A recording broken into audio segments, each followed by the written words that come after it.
Hai Sobat TVRI, ketemu lagi bersama Kadia di sini, tentunya di Ngoben, Ngobrol Ngonten. Dan kali ini menjadi episode yang menarik karena penuh dengan inspirasi dan juga apresiasi terhadap sosok ibu yang sama-sama juga kita rayakan di bulan Desember ini ya, Sobat TVRI. Dan pastinya Hari Ibu tidak hanya kita rayakan di kalender saja, tapi ini merupakan perayaan bagi peran dan juga bagaimana perasaan seorang ibu sebagai sekolah pertama bagi kita dan juga sebagai rumah bagi kita dan tentunya sebagai hukum kasih sayang yang selama ini membalut bagi semua insan yang ada di dunia ini. Dan pastinya di zaman modern yang semakin kekinian saat ini peran ibu tidak hanya di balik dapur saja, tapi kita sudah melihat nih Sobat TVRI bagaimana peran ibu sudah mulai muncul di ranah publik, salah satunya dalam penegakan hukum di Kejaksaan Negeri Lombok Tengah. Dan saat ini udah bergabung bersama kita Ibu Putri Ayu Wulandari. Halo Ibu, bagaimana Halo, kabarnya hari ini? baik, alhamdulillah Luar sehat. biasa. Nah Ibu ini kan kita sama-sama merayakan Hari Ibu. Dan Hari saya ingin Ibu, mengucapkan selamat Hari Ibu juga buat Ibu. selamat Hari Ibu juga, terima Nah, bagaimana kasih. kemudian Ya. melihat peran ibu ini, Bu? Saat ini di zaman modern saat ini, kemudian peran ibu di saat harus mengurus rumah, tapi juga harus mengurus pekerjaan, Betul. apalagi sebagai kepala kejaksaan juga, Ibu. Oke, terima kasih Mbak Kania. Jadi memang peran seorang ibu atau peran seorang perempuan ini yang berdaya itu sangat diperlukan. Hmm, Kenapa? Di zaman era yang sekarang ini peran ibu harus nomor satu. iya. Karena sebagai panutan, kemudian kita juga menjaga kepercayaan publik. Saya selaku Kepala Kejaksaan Negeri Lombok Tengah, di sini berperan sebagai pemimpin di kantor di Kejaksaan Negeri Lombok Tengah. Kita di situ di Kejaksaan Negeri Lombok Tengah ada berbagai bidang. Yang pertama adalah bidang pembinaan yang mengurusi tentang pegawai-pegawai. Kemudian yang kedua adalah bidang tindak pidana umum. Nah, bidang tindak pidana umum ini, Mbak Kania, kita ini menerima berkas perkara dari penyidik, lalu kemudian kita sidangkan. Nah, perkaranya ini adalah perkara pidum. Perkara pidum itu berbagai macam. Ada perkara pencurian, pembunuhan, kemudian kekerasan seksual terhadap anak. Nah, kemudian ketiga adalah bidang tindak pidana khusus. Nah, itu. Jadi bidang tindak pidana khusus ini adalah bidang penegakan hukum yang menangani tentang bagaimana penanganan tindak pidana korupsi, pemberantasan tipikor. Nah, kemudian selanjutnya adalah bidang intelijen. Nah, bidang intelijen ini kita juga ada namanya penyuluhan hukum kepada masyarakat. Nah, di sini fungsinya adalah untuk selain lead penyelidikan, kemudian pengamanan dan penggalangan, kita juga ada bersifat untuk memberikan penyuluhan atau pencegahan tipikor terjadinya tindak pidana korupsi kepada desa-desa. Nah, kita ada program juga pendampingan dari Koperasi Merah Putih seperti itu. Selanjutnya bidang yang lanjutnya adalah bidang perdata dan tata usaha negara, bidang datun. Nah, ini bidang datun kita biasanya pencegahan juga. Nah, rata-rata untuk pemberdayaan perempuan itu kita majunya adalah di bidang datun. Nah, bidang datun ini bidang yang sangat strategis dan prioritas. Karena apa? Karena sangat bersentuhan dengan masyarakat secara langsung. Nah, bagaimana kita bisa memfungsikan bidang datun ini kepada masyarakat? Contohnya nih Mbak, misalnya kita punya ada namanya program. Insya Allah mau kita launchingkan di bulan Januari ini. Kita sudah kerjasama dengan Dinsos. Kemudian bagaimana menanggulangi atau menarik bahwa anak-anak yang belum mempunyai identitas seperti KTP, kartu keluarga atau kartu anak, ini kita akan diskusikan, kita akan kumpulkan dulu datanya, lalu kita akan berikan secara cuma-cuma, secara gratis bagaimana memperoleh identitas secara nasional. Supaya apa? Satu, bisa memperoleh pendidikan yang lebih baik. Kemudian yang kedua, supaya mencapai cita-cita. Itu yang paling penting. Apalagi kita ketahui bahwasanya sekarang pendidikan juga perlu identitas yang secara sah ya Mbak ya. Seperti itu, maka kita bidang datun, insya Allah mudah-mudahan ini kita bisa dalami atau jembatani masyarakat yang belum mampu atau belum bisa mengurus identitas dengan cara bidang datun. Waduh, ini banyak sekali Banyak sepertinya sekali. dilakukan begitu Ibu ya. Banyak Betul. sekali program ya, banyak sekali yang sudah menyentuh. Tapi sebelum itu, saya mau penasaran, ini kan peran ibu di rumah, Ya. juga ada peran ibu di masyarakat. Ini Betul. caranya untuk biar bisa balance itu Bisa balance seperti ya. apa Ibu? Oke, betul. Jadi saya selaku Kepala Kejaksaan Negeri Lombok Tengah di kantor sebagai pemimpin, sebagai seorang kepala, kita harus bisa mempunyai tongkat kepemimpinan bagaimana kita bisa manajemen secara struktural. Kemudian pada saat di rumah seperti apa? Di rumah saya seperti ibu-ibu yang lain ya. Saya kalau sudah di rumah itu memasak. Oh, Nah, iya. jadi anak-anak saya itu kalau misalnya saya pulang ke rumah, pasti kangennya adalah masakan seorang ibu. Nah, anak-anak saya itu senangnya kalau dimasakan nasi goreng, sama seperti ibu yang lain. Iya. Kemudian masak sop buntut, kemudian masak rendang dan lain-lain. Dan saya juga kalau di rumah sama seperti ibu yang lain, pada saat di rumah ya tetap menggunakan pakaian rumah untuk memasak, kemudian mencuci piring dan lain-lain. Iya, Kita tetap. untuk mendidik juga anak-anak bahwasanya Betul. pada saat di rumah ya kasih sayang seorang ibu harus tetap dilakukan. Nah, itu dia. Tetap Ya. dasteran lah ya Tetap Ibu ya kalau di rumah dasteran. ya. Biar tetap Dasteran. merasakan peran ibu Iya. di rumah tuh ya tetap kembali lagi gitu Betul, ya. apalagi kita zaman sekarang ini anak-anak saya itu kalau belajar, anak saya kebetulan ada tahfiz Quran, itu hafalan setorannya juga selain sama guru juga sama ibundanya Oh, dengan mamahnya. iya. Bagaimana sudah berapa juz hari Iya, ini atau bagaimana perkembangan belajarnya, saya pikir itu perlu ya, karena anak-anak tidak bisa 100% kita serahkan kepada sekolah juga, tetapi itu amanahnya yang pertama adalah orang tua. Iya. Bagaimana kita mendidik anak seperti adabnya, sopan santunnya, bagaimana mereka juga berteman dengan masyarakat. Yang paling penting adalah hormat kepada yang lebih tua. Itu yang selalu saya Nah, tanamkan. karena kembali lagi ibu adalah sekolah pertama Sekolah pertama. bagi anak-anaknya. Pernah nggak sih Bu kalau misalnya di rumah gitu ya, anak-anak kayak ibu di luar galak sekali ya Nah. gitu. Nah, saat bertugasnya galak sekali, sementara saat di rumah ya galak juga, tapi kayaknya masih ada humanis. perbedaan. Iya. Nah, Beda, tentu saja beda. Kalau saya di rumah itu saya bersifat memang mendidik anak-anak secara kasih sayang humanis. Jadi anak-anak saya itu kalau misalnya ada berbuat sesuatu kesalahan, pasti anak saya selalu, oh ya, Mah, maaf ya Mah. Nah, saya selalu mendidik kata maaf apabila dia melakukan kesalahan. Lalu kemudian dia untuk memperbaiki diri. Mah, aku janji setelah ini aku memperbaiki diri dan aku akan lebih baik lagi. Alhamdulillah tidak menjadi halangan bagi ibu-ibu yang bekerja. Anak-anak tetap harus berprestasi. Alhamdulillah anak saya selama ini yang pertama itu sudah kuliah nih Mbak. iya. Nah, sudah kuliah, kemudian yang kedua ini jago sekali nyanyi, Wih, ini bakat sekali bernyanyi. luar biasa. Alhamdulillah sebagai anak paling tengah ya perempuan, satu-satunya dia mampu bisa mengekspresikan dirinya. Saya sampaikan bahwa apa bakatnya? Oh, bakat saya ada nyanyi Mah. Oke, ayo kita kembangkan. Alhamdulillah setelah mengikuti kegiatan les, kemudian kita asah piano dan les menyanyi, alhamdulillah meraih juara 1 dengan Wah, luar biasa. Ini juga dukungan, Tracing. sebenarnya dukungan Betul. itu yang paling penting ya. paling Bu, ya. penting sekali. Untuk menggali potensi kemampuan, karena mungkin tidak setiap anak itu mampu menyuarakan Betul. potensinya. Dan tatkala anak saya yang terakhir ini dia senang sekali misalnya membaca Al-Qur'an, kemudian menghafal. Dia sampaikan, "Apakah aku boleh ikut tahfiz Quran?" Boleh. Boleh sekali. Sangat boleh sekali. Pada saat ikut masuk, wah luar biasa hasilnya. Alhamdulillah sekarang juara 1 MTQ Wah, Al-Azhar se-Indonesia. Nah, inilah Iya. hadiah untuk Hari Ibu yang Hari sesungguhnya, Ibu yang sesungguhnya, ya, Bu, ya. betul. Nah, pasti ada banyak pertanyaan di luar sana. Ini gimana caranya membagi waktu sampai anak-anak bisa penuh dengan pendidikan karakter yang Ya, baik, kemudian betul. dukungan yang juga positif seperti itu, Ibu. Ya, pembagian waktu kita pertama adalah skala prioritas. Oke, baik. Jadi yang pasti pada saat saya di kantor, saya fokus dengan pekerjaan kantor. Oke. Walaupun yang pertama komunikasi tetap sama anak-anak tetap ya Mbak. Jadi HP saya itu sudah sudah standby. Jadi saya bekerja dengan baik, lalu kemudian HP itu standby. Tatkala misalnya ada kegiatan atau mungkin yang bersifat dadak, pasti kita komunikasi by phone, mengabari. Selalu itu yang pertama. Yang kedua adalah komitmen. Jadi anak-anak saya didik untuk komitmen. Kamu suka apa? Oh, saya suka pelajaran ini. Lalu kemudian saya kepengen les ini misalnya. Les tadi saya contohkan bernyanyi, les piano atau mungkin les olahraga. Komitmennya seperti apa? Oke, lalu kita dukung. Kita harus dukung Mbak itu. Kita berikan kepercayaan kepada mereka. Insya Allah, Bismillah, anak-anak itu tumbuh growth dengan sangat luar biasa dan hasilnya pasti mencapai hasil yang maksimal. Nah, itu. Dan itu membanggakan kita di bawah apa ya? Kalau kita bawa itu kepercayaan kepada anak-anak, insya Allah mudah-mudahan bisa. Begitu juga di kantor. Iya. Ya, jadi pegawai kita ini pegawai di kantor Kejaksaan Negeri Lombok Tengah ini muda-muda.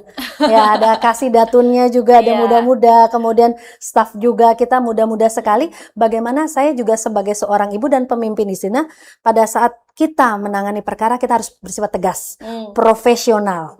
Nah, pada saat kita berkehidupan berkesentuhan dengan masyarakat, kita juga harus bersifat humanis. Bagaimana masyarakat juga terlayani.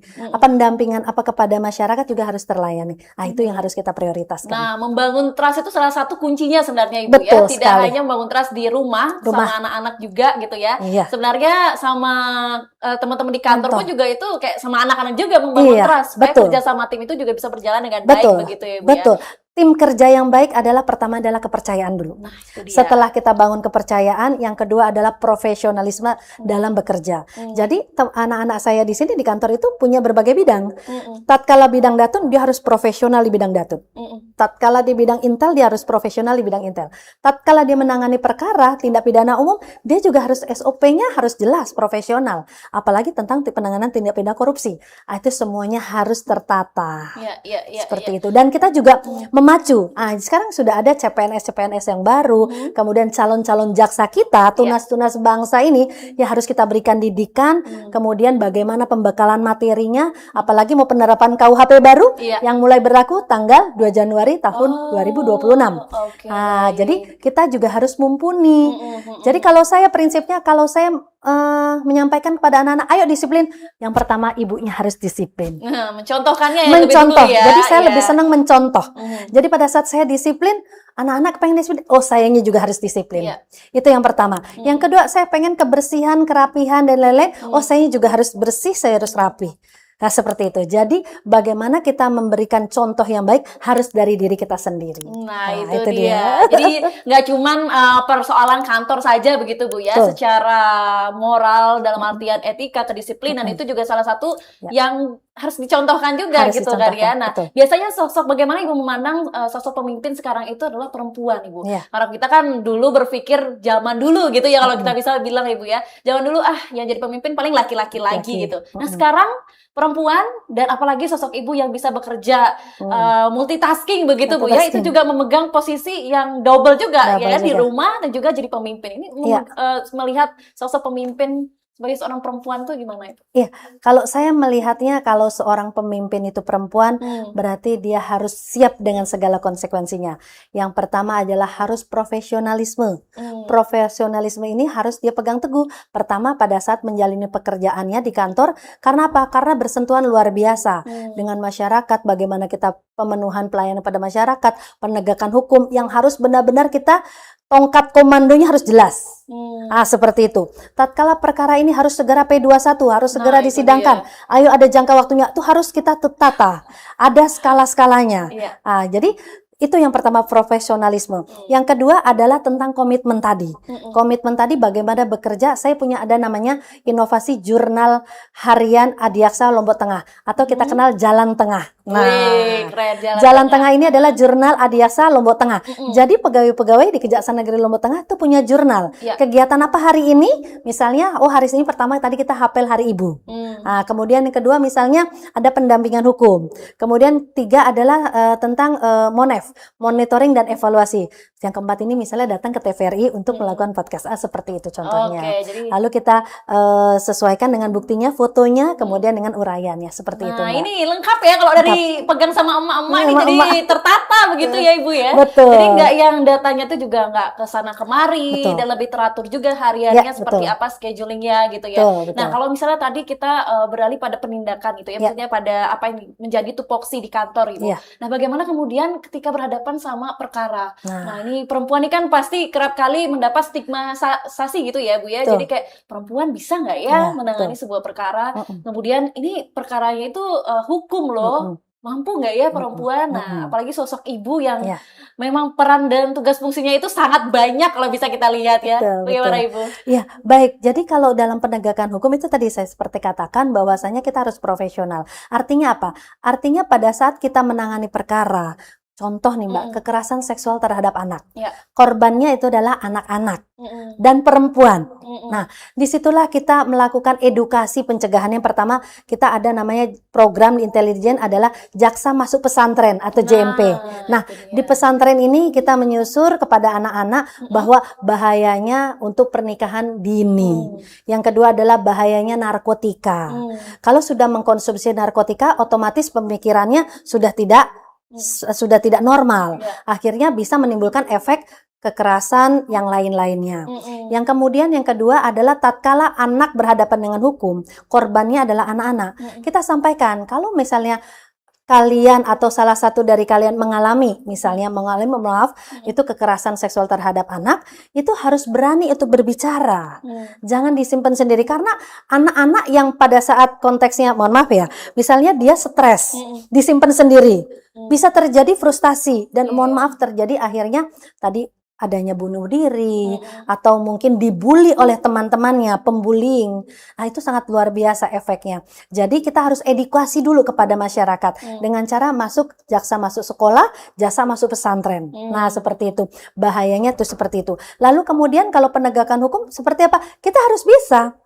Kalau misalnya kita nanti bersidang di pengadilan, itu tetap kalau perkaranya anak, itu kita ada aturan khusus tidak menggunakan toga. Tapi kalau perkaranya adalah dewasa, ya di atas 17 tahun itu menggunakan toga, seperti itu. Jadi memang ada perlakuan khusus untuk anak-anak perkara persidangannya. Lalu kemudian bagaimana supaya sukses? Ya itu tadi, sukses penanganan perkara intinya adalah kita harus tepat waktu, disiplin. Nah, pada saat P21 ada jangka waktunya, kemudian pada saat dikembalikan P18, P19 itu ada jangka waktunya. Di situ kalau kita urutkan, kita jalani, insya Allah sukses dalam penegakan hukum. Kemudian penanganan perkara tipikor juga demikian, sama halnya. Jadi SOP itu harus kita lalui dan tidak boleh diloncati, kan seperti itu. Boleh nggak Bu, misalnya dari tahap P21 lalu kemudian langsung sidang? Oh, nggak bisa. Setelah P21 lalu kemudian penyerahan tersangka dan barang bukti dulu. Nah, setelah itu barulah kita limpah ke pengadilan, baru ada jadwal persidangan, barulah kita bersidang. Tahapan-tahapan itu kita harus lalui dulu. Ya, balik lagi ke profesionalisme bekerja. Itu tuh menjadi pegangan sebenarnya. Betul. Ibu, ya. Dan satu lagi Mbak, lupa saya, prinsip kehati-hatian. Nah, itu dia. Prinsip kehati-hatian itu harus tetap ditegakkan sebagai naluri. Kita sebagai seorang perempuan juga pada saat menangani perkara yang korbannya anak, kita harus pelan-pelan. Supaya apa? Supaya di persidangan juga mau berbicara.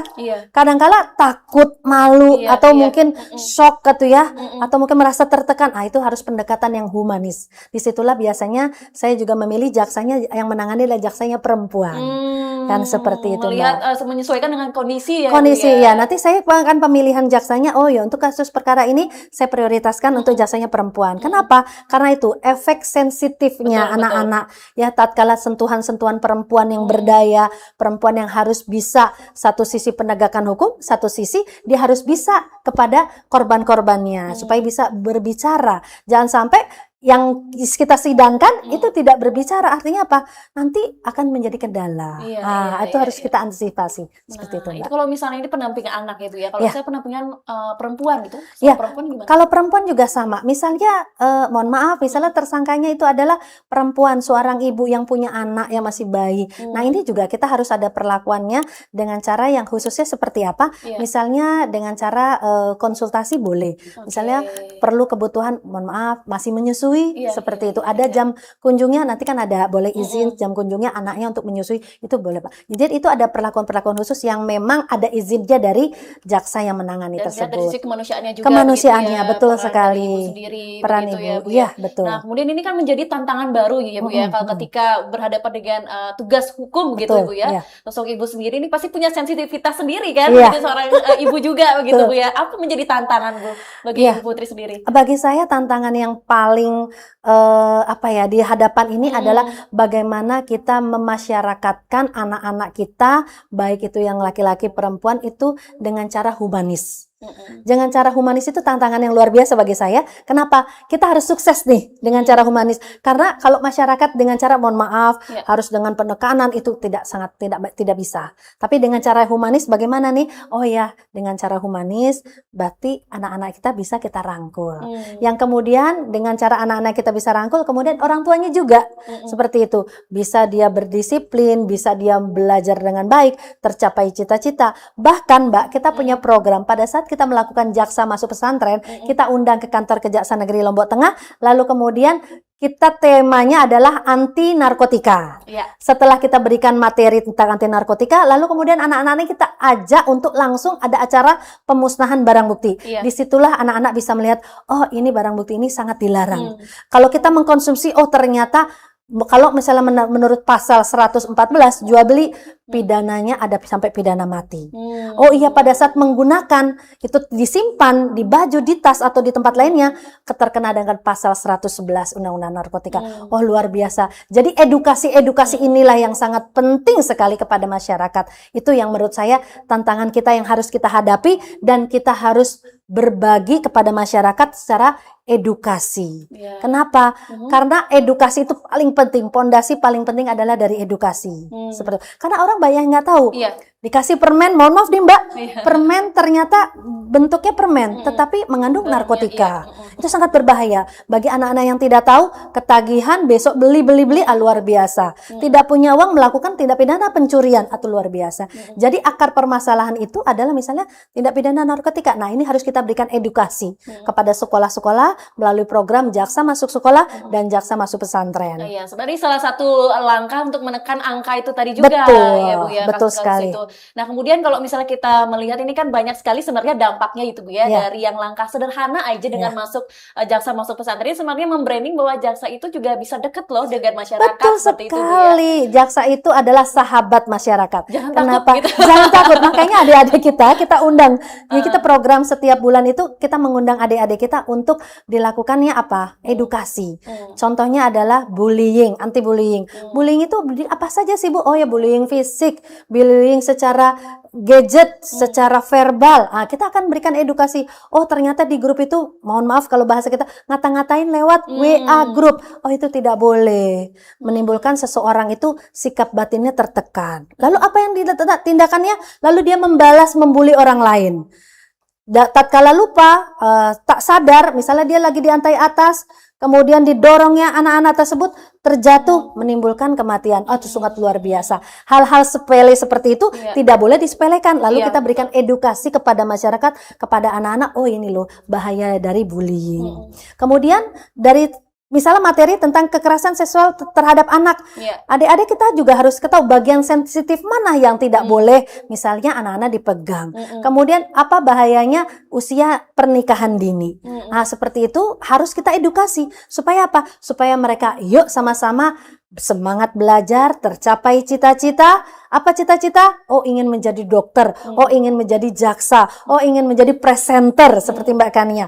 Ya itu harus tercapai cita-cita. Nah dari program-program itu terutama Datun, kita seperti kemarin ada misalnya untuk menggalang, untuk merangkul anak-anak usia anak-anak terlantar yang belum punya identitas, itu kita akan usahakan untuk program di tahun depan, di tahun 2026. Nah ini kita dukung sekali ya, dan ini kan menjadi salah satu sentuhan yang sederhana tapi bermakna. Bermakna banget. Bermakna, sungguh bermakna dengan anak-anak yang juga menjadi sasaran dari Lombok Tengah sendiri. Bu, ini kalau misalnya kita lihat gitu ya, kita ketika berhadapan sama kasus hukum, baik itu perempuan ataupun anak-anak, dari pribadi sendiri Bu, apakah pernah nggak sih muncul rasa emosional seperti yang kayak aduh perasa banget nih gitu. Nah itu caranya mengcounter itu gimana Ibu? Ya, yang pertama adalah kontrol emosi ya. Satu sisi saya sebagai seorang pemimpin, sebagai kepala Kejaksaan Negeri Lombok Tengah harus punya emosional, controlling emosional. Misalnya pada saat kita melihat persidangan ada jaksa yang menangani perkara, misalnya mohon maaf, ya itu tadi kekerasan seksual terhadap anak-anaknya masih kecil.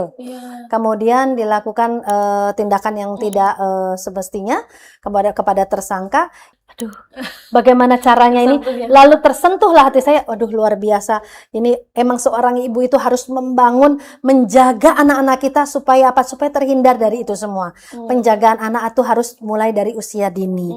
Karena apa? Memberikan edukasi juga sangat penting. Pada saat mereka bergaul sama anak-anak lain, bagaimana mereka beradab itu tadi sopan santunnya, sehingga tidak menimbulkan sakit hati kepada orang lain, dan berkata yang baik dan bijak. Tatkala dia berkata dengan baik dan bijak, sopan santun, insya Allah mudah-mudahan temannya juga akan berbaik dengan bijak kepada kita. Tapi kalau seandainya dia juga berkata yang kotor, lalu kemudian anak lain juga mohon maaf sakit hati, lah itu akan membalas. Jadi tidak akan pernah selesai. Dendam, nah akhirnya menimbulkan apa? Tidak akan tercapai suatu tujuan tertentu, tidak akan tercapai suatu cita-cita. Makanya yang paling penting adalah fondasi seorang ibu. Iya. Di rumah kita harus benar-benar mendekatkan kepada anak-anak, kita tanya dengan anak-anak. Pertama adalah komunikasi yang paling penting. Yang kedua adalah boleh dong kita kasih reward kepada anak kita kalau berprestasi. Nah, seperti itu. Supaya apa? Mereka juga semangat. Misalnya, oh mah saya kepengen nanti kalau saya mendapat juara misalnya, boleh dong kita misalnya jalan-jalan ke Lombok nih misalnya kan gitu. Boleh, kan seperti itu. Jadi ada reward juga kepada anak-anak kita. Baik tidak hanya di rumah, di kantor juga begitu Mbak. Alhamdulillah Kejaksaan Negeri Lombok Tengah kita mendapatkan penghargaan sebagai juara 1 kinerja terbaik se-NTB. Wah, luar biasa. Ini salah satu sih semua dari faktor pemimpinnya juga begitu ya. Terus kekompakan dan kekeluargaannya semua jadi kunci juga ya. Betul. Dan kita alhamdulillah Rakerda kemarin rapat kerja daerah se-NTB, Kejaksaan Negeri se-NTB, kita mendapat 9 penghargaan dari Bapak Kepala Kejaksaan Tinggi Nusa Tenggara Barat, Bapak Wahyudi. Kita mendapat yang pertama adalah penghargaan kinerja terbaik pertama se-NTB. Kemudian yang kedua adalah kinerja terbaik pertama bidang perdata dan tata usaha negara. Yang kedua adalah kinerja terbaik pertama bidang intelijen. Yang ketiga adalah terbaik pertama bidang pengawasan, terbaik pertama bidang pembinaan, terbaik pertama bidang pidum, terbaik ketiga bidang pengelolaan barang bukti, kemudian terbanyak RJ, video terbanyak RJ juga. Nah, itu luar biasa, seluruh bidang kita kompak dan alhamdulillah membuahkan hasil yang luar biasa. Nah, kalau di tangan seorang ibu semuanya itu jadi beres. Beres. Gitu ya. Nah, kemudian apa yang perlu ditekankan Ibu bagi tim, bagi semua teman-teman di kantor juga yang turut punya peranan penting begitu Bu ya. Betul. Dalam tugasnya dalam penegakan hukum, kemudian mempertahankan penghargaan tadi sebagai bentuk apresiasi juga itu kan harus dijaga juga. Dijaga. Kemudian bagaimana pendekatan ke masyarakat juga tetap terjaga dan mengutamakan juga peran perempuan itu, Ibu. Iya, itu. Yang pertama itu tadi saya sampaikan, kekompakan dulu.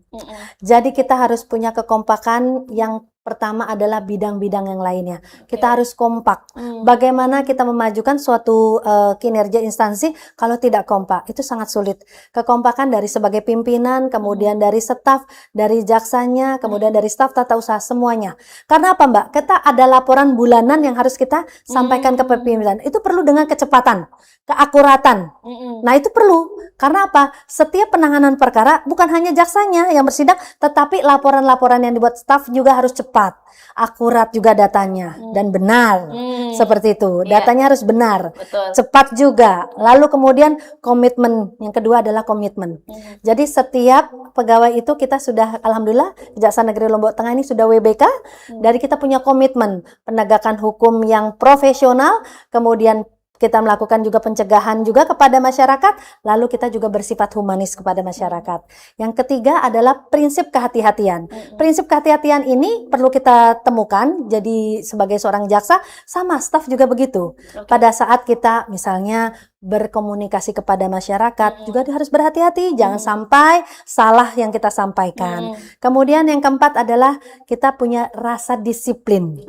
Disiplin itu disiplin waktu, kemudian disiplin dalam bekerja, ya. Kemudian kelima ini adalah bagaimana kita mengkomunikasikan kepada stakeholder yang lainnya, bukan hanya di internal tetapi yang di luar juga. Nah, ini seperti itu. Membangun sebuah pendekatan ke diri sendiri dulu, ke diri gitu sendiri ya, dulu, baru kemudian di luar. Ke lingkungan. Nah, itu Iya, itu juga menjadi kunci tidak hanya di kantor tapi di rumah juga. Di rumah juga, ya, Bu, ya. betul. Semua berlaku pokoknya di tangannya Bu Putri gitu ya. Kita pakai skala prioritas, Mbak. Iya, betul. Tatkala kita prioritas di kantor, kita harus memang prioritas itu kita tegakkan. Tatkala kita di rumah, prioritas anak-anak.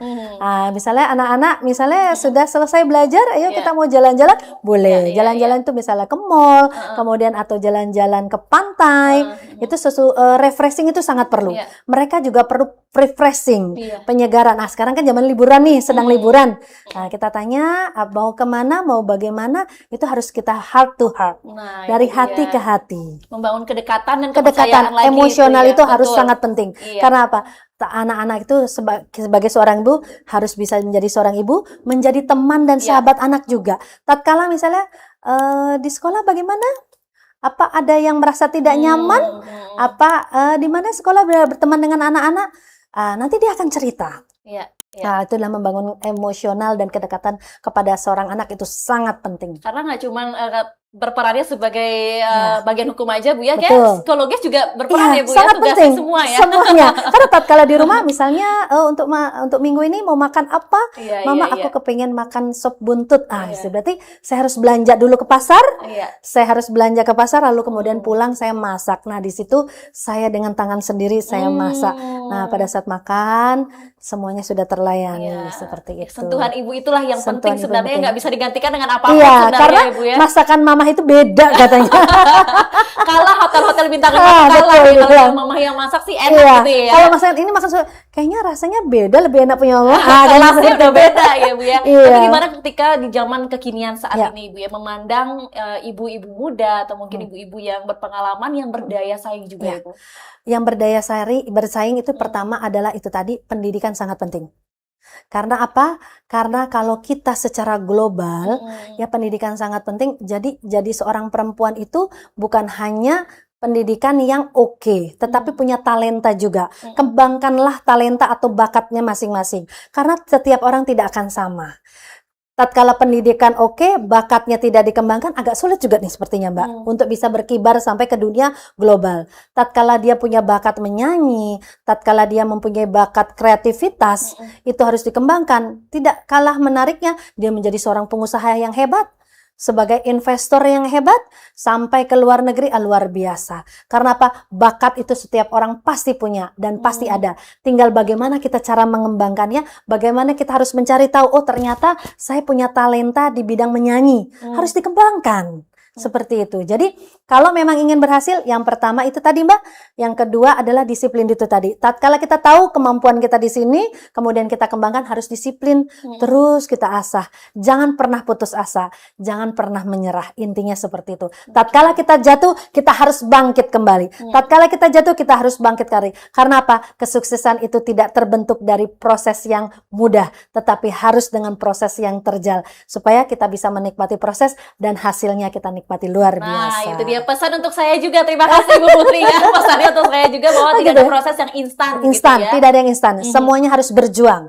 Tatkala kita pengen menjadi hasil yang terbaik, kita harus berjuang. Tiap hari kita harus bekerja dengan profesional. Kemudian ada jamnya istirahat, kita istirahat. Tatkala bekerja dengan baik, kita harus terus menerus. Kemudian laporan jangan lalai. Ayo laporannya harus tetap kita sampaikan kepada pimpinan secara tertulis. Itu adanya laporan harian, laporan mingguan, laporan bulan. Itu harus secara kontinu. Seperti itu. Saya penasaran nih, gimana sih dengan segitu padatnya jadwal Bu Putri ya, dan juga tanggung jawab yang begitu besar, apa sih versi healing bagi Bu Putri? Ibu kadang juga butuh healing ya, Bu ya, dan tantrum juga nih. Kalau healing bagi saya tuh tatkala saya ketemu sama anak-anak, luar biasa bagi saya healing. Ayo kita mau kemana? Oh ya, kita mau nonton. Bagi saya itu healing luar biasa. Pada saat kita bersama dengan anak-anak, kita nonton, pergi bersama ke pantai, hanya dengan misalnya dengan anak-anak pakai celana pendek bermain pantai, itu bagi saya healing luar biasa. Kemudian healing bersama dengan di kantor Keluarga Besar Kejaksaan Negeri Lombok Tengah, saya ada program namanya setiap bulan itu kita menyantuni anak yatim. luar Jadi biasa. kita panggil ada anak yatim Hmm. yang kemudian di lingkungan sekitar Kejaksaan Negeri Lombok Tengah di daerah Kabupaten Lombok Tengah, kita rangkul mereka. Kita lakukan doa bersama, lalu kemudian kita santuni anak-anak yatim dan saya akan mengingatkan kepada pegawai, yuk marilah kita bersedekah, menyisihkan rezeki kita setiap bulannya untuk mereka yang membutuhkan. Karena uluran tangan kita sangat mereka butuhkan. Tidak perlu diacarakan kapan adik-adik itu bisa mampir ke panti asuhan, kapan bisa mampir ke tetangga yang mohon maaf tidak punya ayah dan ibunya. Nah, itu kita rangkul. Itu bagi saya luar biasa efeknya. Setelah kita seperti kayak plong seperti itu. Rasanya sebagai manusia karena kita tidak tahu sampai kapan kita hidup seperti itu, betul. Mbak. Karena berbagi itu adalah sebenarnya Healing yang paling pertama. healing yang paling baik sebenarnya Ibu ya. Betul. Nah Ibu, kalau yang kita lihat zaman sekarang ini kan banyak sekali ibu-ibu muda begitu ya. Ada yang sudah ada serba digital, berbasis instan semuanya. Nah Ibu sendiri memandang seperti itu gimana Bu? Ketika ibu-ibu muda, nih saya calon ibu ya bisa dibilang ya. Ini juga pasti akan berdampingan sama digital kan. Apa-apa tuh pengen serba cepet, instan gitu. Melalui nggak mau yang manual segala macam. Nah itu memandang hal tersebut, apakah itu akan mempengaruhi peran ibu tersendiri? Iya, sebenarnya peran ibu ini sangat penting. Kita perlu juga transformasi digital. Itu memang sangat penting. Karena kita juga tidak boleh gaptek, Mbak. Tidak boleh ketinggalan dengan zaman. Jadi artinya kita harus tahu juga teknologi, tapi kita gunakan secara positif. Lalu kemudian secara instan yang mana dulu nih? Kan seperti itu. Tatkala misalnya kita sesuatu pekerjaan pengen instan, kemudian hasil positif, itu jauh sepertinya. Dan itu harus kita review kembali. Kita pengen hasil yang terbaik terus instan. Kayaknya jauh. Karena apa? Kita harus melewati tahapan-tahapannya. Seperti bayi mau bisa jalan, tentunya merangkak dulu. Kemudian merambat dulu. Barulah dia berjalan, barulah dia berlari. Semua harus kita nikmati proses. Nikmat sekali Mbak, kalau kita nikmati prosesnya itu. Tapi mungkin hasilnya itu ada yang cepat, ada yang lama. Nah itu dia. Yang dikatakan instan, saya belajar. Anak-anak misal belajar, ayo belajar. Pertama kali anak-anak bilang, Mah, belajar itu harus ngapain sih? Yang dikatakan belajar, saya sampaikan. Belajar itu contoh yang paling gampang adalah misalnya satu, membuka buku, membaca. Atau bisa juga dengan ada gadget, misalnya ada pengetahuan. Jenis-jenis awan. Nah, contoh nih, saya misalnya lagi naik pesawat.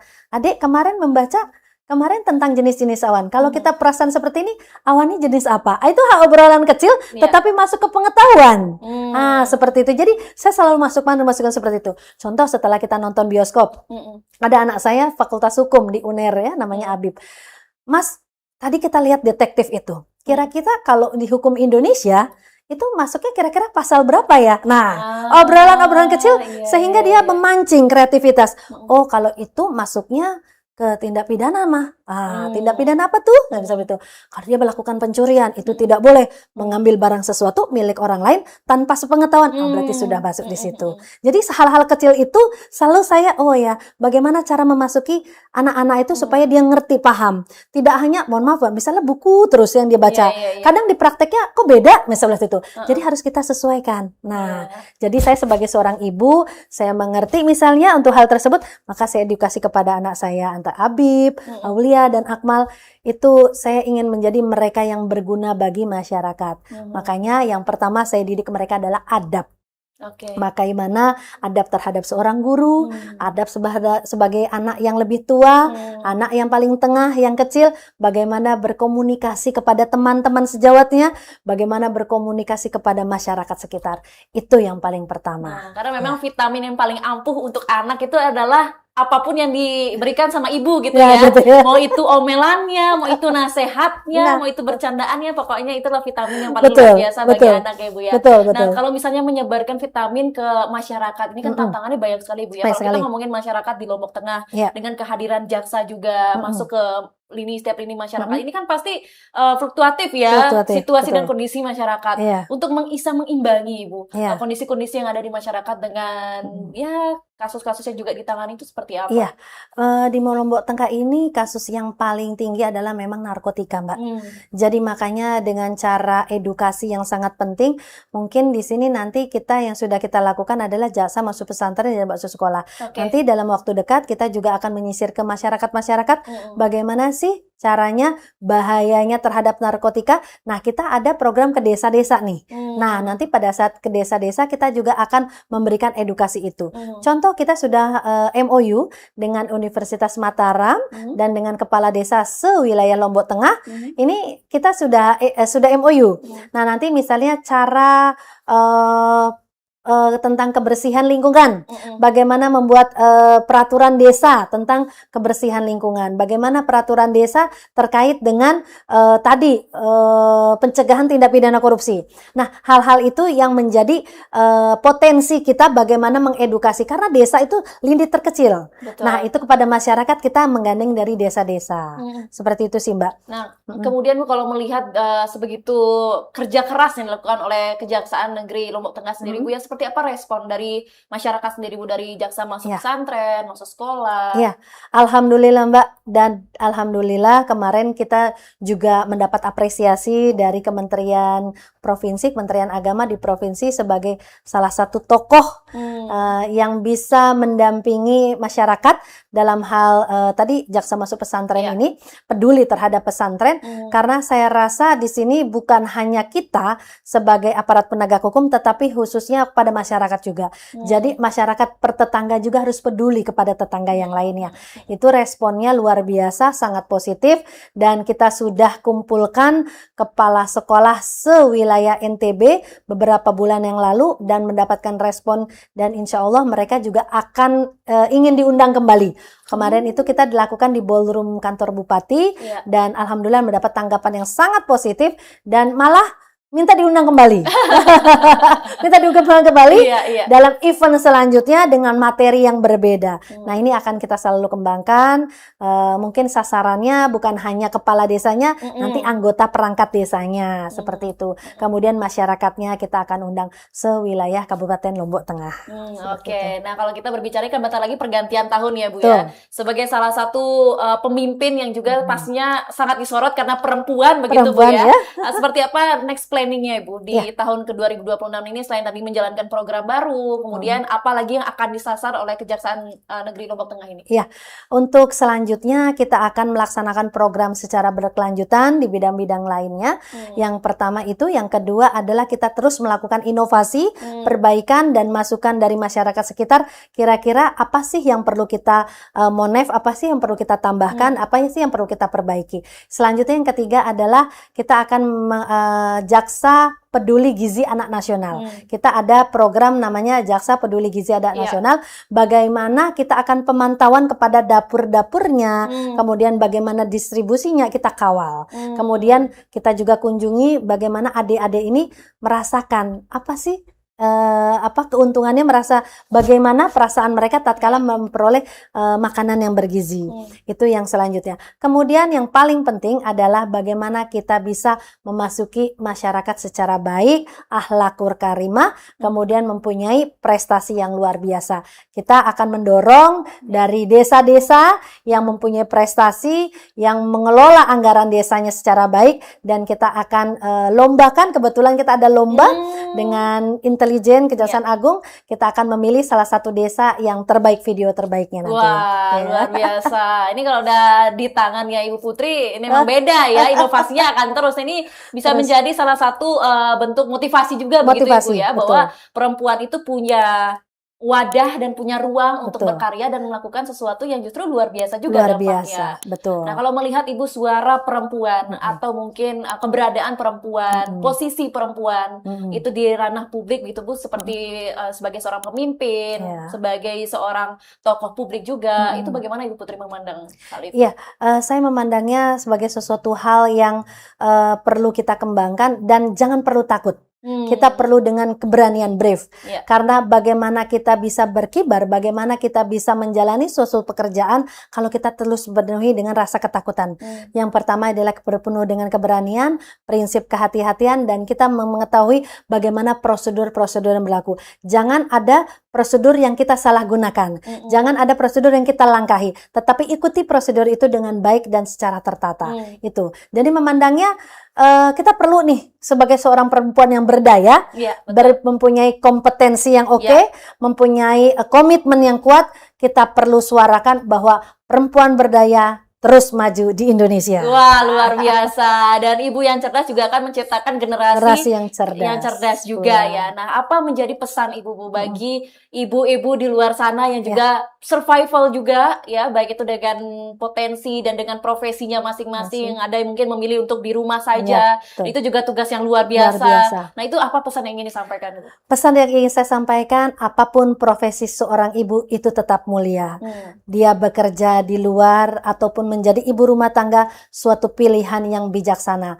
Yuk, mari kita tekuni bidang kita masing-masing dengan cara profesional, dengan cara seksama, dengan cara berdisiplin. Dengan itu semua pasti akan tercapai. Kalau kita menjadi ibu rumah tangga, anak-anak kita terawat dengan baik, semua bisa terlayani dengan baik. Jika kita bekerja, semua juga harus terlayani dengan baik, kegiatan di kantor dengan baik, kemudian jangan lupa tetap keluarga juga nomor 1. Itu dia ya, pasti ya, itu salah satu tugas yang paling harus dilakukan begitu Bu ya. Nah, untuk profesi sendiri Ibu, apa yang dari hati yang paling dalam dari Ibu Putri yang ingin Ibu lakukan, yang ingin Ibu menjadi bahwa ini ketika saya menjabat, bahwa ini salah satu hal yang harus saya tekan, yang harus saya minimalisir dan menjadi dampak positif bagi Lombok Tengah. Baik, bagi masyarakat Lombok Tengah, saya berharap bahwa Kejaksaan Negeri Lombok Tengah menjadi pioner atau menjadi prioritas bahwasanya kita melakukan penegakan hukum sesuai dengan SOP, bahwa penegakan hukum mudah-mudahan kita lakukan sesuai dengan prosedurnya, kemudian pencegahannya juga kita lakukan secara berimbang, baik itu pencegahan tindak pidana korupsi maupun pencegahan-pencegahan yang lainnya bersifat edukatif kepada masyarakat dan kepada masyarakat, khususnya kepada anak-anak sekolah. Kemudian harapannya dengan adanya kegiatan-kegiatan ini tentunya akan meningkatkan SDM dari masyarakat khususnya di desa-desa, bagaimana kita meningkatkan pengetahuan desa-desa, bagaimana cara pengolahan anggaran yang baik dan benar. Itu yang kita prioritaskan. Selanjutnya adalah harapan kami mudah-mudahan dengan adanya program-program inovasi Kejaksaan Negeri Lombok Tengah bermanfaat bagi masyarakat Lombok Tengah. Oke, itu dia doa kita semua ya. Dan terakhir Bu, pesan bagi anak-anak Ibu Putri juga anak-anak di luar sana yang mendapat sentuhan kasih sayang langsung juga. Baik, pesan saya adalah bekerja atau belajarlah dengan baik karena masa depan di tangan adik-adik semua. Yang pertama adalah jangan lupa adab yang baik kepada orang yang lebih tua, adab kepada guru. Yang kemudian selanjutnya adalah bagaimana kita mengembangkan potensi, bakat jangan pernah dipendam. Jangan pernah kita tidak konsultasikan kepada orang tua atau orang lain atau guru BK, tentunya kita harus berkoordinasi, berkomunikasi dengan yang lebih tua. Salurkanlah bakat kalian, saya yakin bakat kalian pasti the best. You're the best, oke? Terima kasih Ibu Putri. Karena semua orang, semua anak punya potensi dan bakat itu tadi ya. Jadi dia Sobat TVRI di momentum yang sangat indah ini di Hari Ibu tentunya ya. Ibu memegang peran yang sangat luar biasa sebagai sekolah pertama dan hukum kasih sayang pertama yang tentunya kita rasakan. Dan tentunya semua ibu berhak untuk mengembangkan potensinya dan berhak untuk bisa mengibarkan sayapnya di potensi dan juga bakatnya masing-masing. Karena memang generasi muda dan juga generasi-generasi selanjutnya akan aman ketika ada di tangan ibu itu sendiri. Dan tentunya peran dari ibu begitu luar biasa dalam menciptakan generasi yang cerdas. Terima kasih Ibu Putri sudah berbagi bersama kita. Dan Sobat TVRI, itu dia episode Ngobrol Ngonten di kali ini. Kita ketemu lagi di episode lainnya. Bye-bye.